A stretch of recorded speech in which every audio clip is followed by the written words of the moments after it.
देव काय जायचा गुरु करायचा असं नाहीये. गुरु हा ओळखून झाला पाहिजे.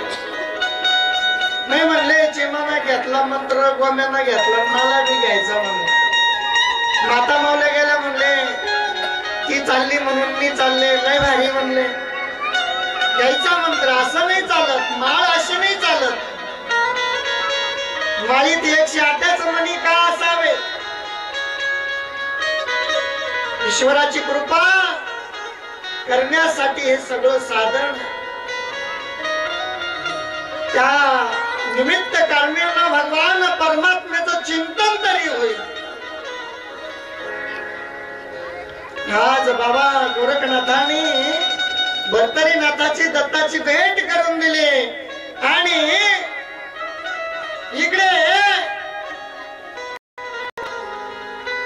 पुनश्च म्हणले मच्छिंद्रनाथ गोरखनाथ फिरतीवर निघाले. फिरत फिरत फिरत फिरत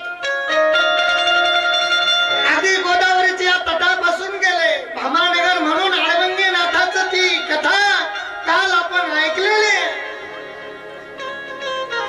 अगदी जवळच आळवंगी नाथाचं कार्य आणि त्या भामानगर मध्ये त्या आळवंगी नाथाला सुज्ञान केलं. पुढे त्यालाही 12 वर्ष तपासाठी नेलं.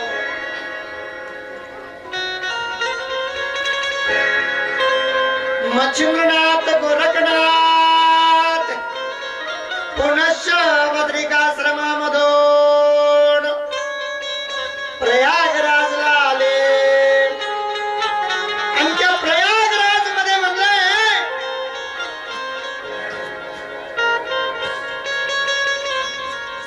मच्छिंद्रनाथाचा देह त्या मंदिरामध्ये ठेवलेला होता.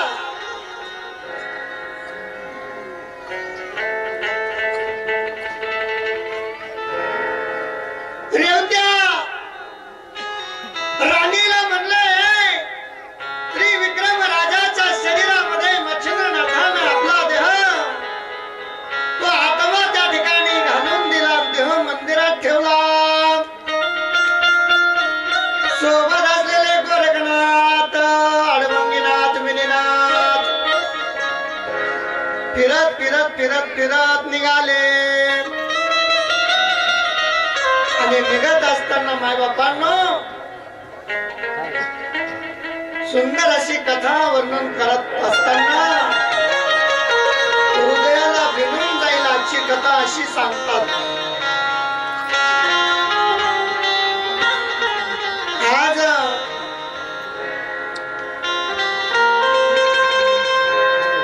त्या वीरभद्रानं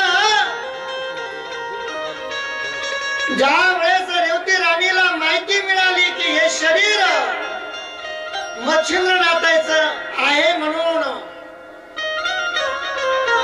तर तिनं म्हणले रई इतके बारीक बारीक तुकडे त्या मच्छिंद्रनाथाच्या शरीराचे करायला लावले. रई रई. आणि ते जंगलामध्ये फेकून द्यायची सुपारी दिली.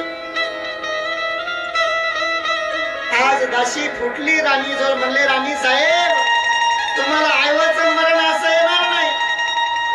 म्हणले मग? म्हणले हे तुमच्या मालकाच्या शरीरामध्ये दुसरा बाबाचा आत्मा. खूप रागही आला पण मनामध्ये खंत होती. म्हणले जर तसं झालं नसतं तर धर्मनाथ झाला प्रगट झाला नसता. आणि आज बाबा धर्मनाथ जवळजवळ 7 वर्षाचा झालेला आहे. इकडं ही वार्ता ज्यावेळेस गोरखनाथाच्या कानावर पडली, म्हणले आपल्या गुरुचा देह त्या ठिकाणी मंदिरामध्ये नसून गोरखनाथ धावत पळत त्या ठिकाणी गेलेले मायबाप. सोबत आळवंगीनाथ आहे. आणि आज अनेक प्रश्न उद्भवले. काय करायचं? मंदिरात जाऊन चौकशी केली. त्या ठिकाणी मच्छिंद्रनाथाची